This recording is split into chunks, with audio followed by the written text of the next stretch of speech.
वरहमतुल्लाहि वबरकातुहू। आज मैं अपने प्यारे गांव बहादुर ख़ान तहसील हज़रो से आपसे मुखातिब हूँ और आपको अपने गांव के खूबसूरत नज़ारे दिखाना चाहता हूँ और उसके साथ साथ आपको यही बताना चाहता हूँ कि एक मैं बहुत अहम पैगाम देना चाहता हूँ जिस सिलसिले से मैं आज आपसे मुखातिब हूँ। पहले साथ गाँव का एक नज़ारा देखें और साथ फिर मेरा इंशाल्लाह आप पैगाम सुनिएगा। मैं इस वक्त आपको बहादुर ख़ान तहसील हज़रो के और ज़िला अटक के खूबसूरत नज़ारे दिखा रहा हूँ। आप इसके नज़ारे देखें और माशाल्लाह मुस्तफ़ीद हूँ। हाँ, मैं पैगाम ये देना चाहता हूँ कि इस वक्त हमें देखने में जो प्रेजेंट इशू नज़र आ रहा है फ़लस्तीन पर, जो आपको पता चला है चंद दिनों से कि यहूदों ने सारा ने हमला कर दिया और वहाँ पे अपनी बर्बरियत और जारियत को कर रहे हैं। तो मेरे प्यारे ब्रदर, इस सूरत हाल में मैंने काफ़ी लोगों के कमेंट्स सुने। इकरारुल हसन साहब के कमेंट्स सुने, वो कह रहे थे कि हम लोग सिर्फ बातें करते हैं, मतलब कि हम एक बयान दे सकते हैं, हम सिर्फ मज़म्मती बयान दे सकते हैं, तो इसके अलावा हमारे पास चारा भी क्या है। ये मैं सोचने की बात है कि हमारे हाथ में तो कुछ ना पावर है ना कुछ, हम तो सिर्फ मज़म्मती बयान ही दे सकते हैं ना। या ये जो कुछ लोग कमेंट्स ऐसे भी सुने जो कहते हैं कि पहले माशरे को बदलो, पहले इनफरादी सतह पर हर शख्स अपने आप को मुतहद करे, ईमानी तौर पर पुख्ता करे, फिर उसके बाद ख़ुद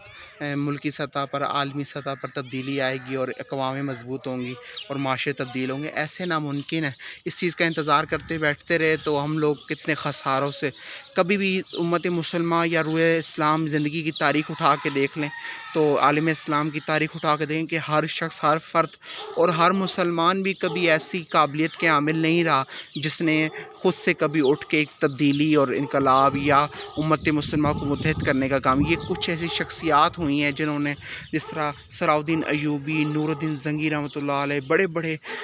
सुल्तान महमूद गज़नवी, उर्तुग़ुल गाज़ी, देखें इन लोगों ने बड़ी बड़ी सल्तनतें बनाई हैं। बनो उमैया इस्लाम की बड़ी खिलाफत राशिदा की सल्तनत रही, फिर बनो उमैया की, बनो अब्बास की रही, फिर उसके बाद बनो अब्बास के बाद बनो उमैया के बाद बनो अब्बास सल्तनत उस्मानिया, जो 600 साल तक आलम इस्लाम में इतनी मजबूत और पावरफुल सल्तनत रहे। इनके पीछे एक रोल मॉडल शख्सियत एक ही हुई थी जिन्होंने सारी उम्मत मुसलमान को आपस में मुत्तहद किया और इनकलाब लाया। सब के अंदर ये क्वालिटीज़ नहीं होती, उनमें से कोई एक शख्स ही होता है जो उम्मत मुसलमान को मुत्तहद करता है। लिहाजा हमें देखने में माशरे में नज़र आता है। मेरे भाई, पैगाम को मुख्तसर करते हुए जामे टॉपिक की तरफ आते हुए, तो मेरे भाई पैगाम आपको यही देना चाहूँगा मेरे प्यारे ब्रदर कि इस वक्त फ़लस्तीन का जो इशू चल रहा है, इसके ऊपर हमें दिल से दुख है। ये आलम इस्लाम की अज़ीम शारा है, इस्लाम है शारा है, जो बैतुल मुक़द्दस आलम इस्लाम की अज़ीम शारा है। तो इसके हम लोगों को, हम कभी भी इस यहूदों ने सारा के हवाले नहीं होने दिया जा सकता।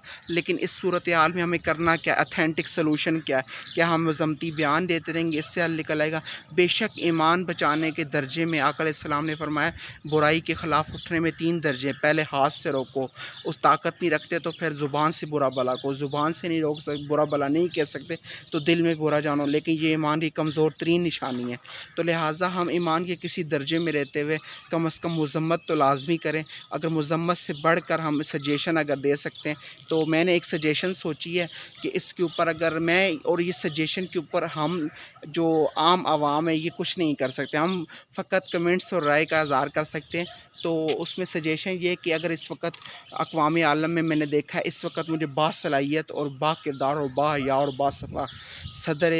तुर्की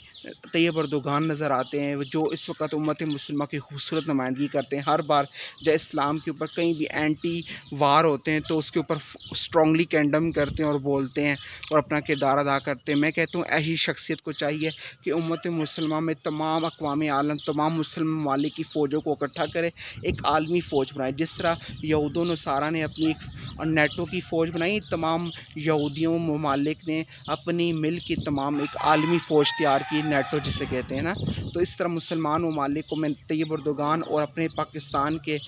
chief of army staff general Qamar Javed Bajwa साहब से दरख्वास्त करूँगा, मेरी दरख्वास्त अगर उन तक पहुँच जाए तो आलमी इंसानी तौर पर अपना एक ادنا سا رکن ہوتے ہوئے اسلام کا اپنا درخواست کروں گا کہ آپ پلیز کوشش کریں، آپ تمام لیڈر صاحبان، آپ تمام ممالک کے اور طیب اردوغان صاحب سے بالخصوص درخواست کروں گا کہ آپ مزید میرے اس پیغام کو شیئر کریں تاکہ ان تک پہنچے یہ پیغام۔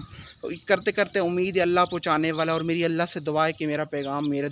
درد دل ان تک پہنچ جائے۔ تو انشاءاللہ ہم بھی پوری کوشش کریں، ہمارے ٹویٹر پہ آفیشیل اکاؤنٹ ہے، ہم زیادہ سے زیادہ اس کو خود بھی شیئر کریں گے تاکہ ان تک پیغام جائے۔ بہرحال پیغام یہ ہے کہ طیب اردوغان صاحب اس وقت عالمی طور پر ایک فوج تیار کی جائے، ملکی فوجیں نہیں بلکہ عالمی ایک اسلام کی فوج تیار کی جائے جو ایک اسلام کے خلاف جتنے بھی اینٹی وارز ہوتے ہیں ان کے خلاف اسٹرانگلی کینڈم کر سکے، ان کا فورسلی اور اسٹرانگلی جواب دیا جا سکے، جس سے ہم یہ اتھینٹک سلوشن یہی ہے کہ ہمیں ایک عالمی اب فوج بنانے کی ضرورت ہے جس سے امت مسلمہ کی خوبصورت نمائندگی ہوگی اور تبدیلی آئے گی، اور یہ اقوام عالم مضبوط ہوگی اور عالم اسلام کو اس سے بہت ہی فائدہ ہوگا۔ وگرنہ ہم تو بیٹھ کے دعا ہی کر سکتے ہیں کہ اللہ تعالیٰ سلطان محمود غزنوی جیسی شخصیت پیدا فرما، نور الدین زنگی جیسی شخصیت پیدا فرما، ارطغرل غازی جیسی، عثمان غازی جیسی عظیم شخصیات جنہوں نے امت مسلمہ کو متحد کیا اور ایک عظیم سلطنت بنا کر عالم اسلام کو مضبوط کر مسالے قائم کی۔ تو میرے پیارے برادر، درخواست یہ ہے کہ آپ اس وقت ہمیں نا عالمی فوج بنانے کی ضرورت ہے۔ عالمی فوج جب بنے گی، ہم ساری فوجیں آپس میں متحد ہوں گی اور اسلام کے خلاف جتنے بھی مارکے ہوں گے ان کا اسٹرانگلی جواب دیا جائے، چاہے وہ ناموس رسالت کا ایشو ہو، چاہے وہ ختم نبوت کا ایشو ہو، چاہے وہ کسی حوالے سے اسلام کی مخالف کسی بھی تنظیم یا کسی بھی فورس کا ایشو ہو، تو اس کے خلاف خوبصورت ہماری جو اقوام عالم اسلام کی فوج ہوگی وہ خوبصورت جواب دے گی، اسٹرانگلی کینڈم کرے گی۔ تو لہٰذا میری درخواست ہے کہ آپ سب بھی اس پیغام کو پروموٹ کریں، زیادہ سے زیادہ شیئر کریں، بے شک آپ لائک نہ کریں، بے شک آپ سبسکرائب نہ کریں، لیکن میرے پیارے بھائی میرا درد دل آپ شیئر کریں، ایز اے مسلم امتی ہونے کے ناطے، ایز اے مسلمان بھائی ہونے کے ناطے آپ اس پیغام کو زیادہ شیئر کریں اور میرا درد دل آگے پھیلائیں، پہنچائیں۔ تو ہمیں اپنا کردار ادا کریں، کسی بھی رنگ اور کسی صورت میں اپنا ایمان بچانا چاہیے۔ اللہ پاک ہم سب کے حامی و ناصر ہو، اللہ پاک ہم آپ وسلم کی محبت میں زندہ رکھے، موت دے اسی محبت میں، کل قیامت کے دن اٹھا اسی محبت میں، وما علینا الا البلاء المبین، برحمتک یا اللہ۔